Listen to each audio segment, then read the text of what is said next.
But you look back, were you able to handle? I mean, you were a big deal back then. Did it get out of hand?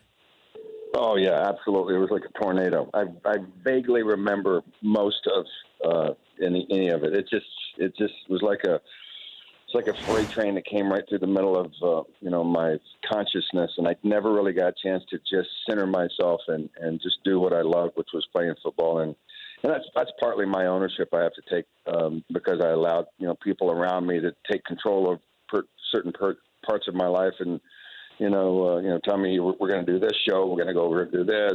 I was doing the Tonight Show during the middle of the season, which is Crazy. nobody does stuff like that. But when your agent's calling the head coach and then trying to get permission so that you can fly down to L.A. to do the Johnny Carson show, it's like the head coach is probably going, what are you talking about? We're getting ready for the next week. So that's how insane my life was, and I wish I had a little bit more control. And I tell young kids today, this blessing that you have to play pro sports or even college sports is such a small window to just focus solely on what that purpose is, and all the other extra ancillary things. Just block that white noise out and focus on what you're supposed to be doing. What's the wildest your fame got?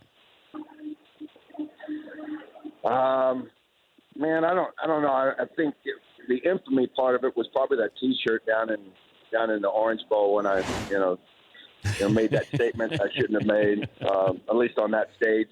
I felt betrayed in a certain regard because of the circumstances that led up to that. But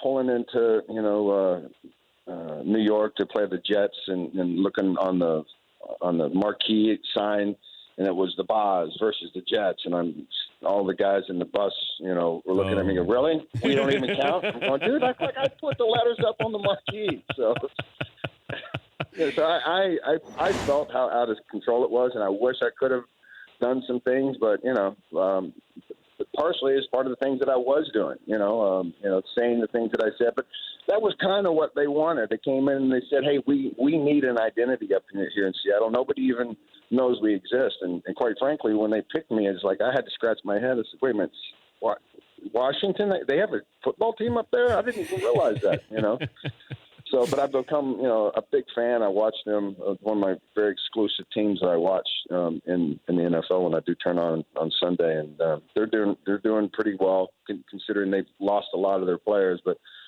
And we've lost, our great owner. He just passed away. God bless his soul. But it was a blur, and I wish I had more time, and I wish it had lasted longer.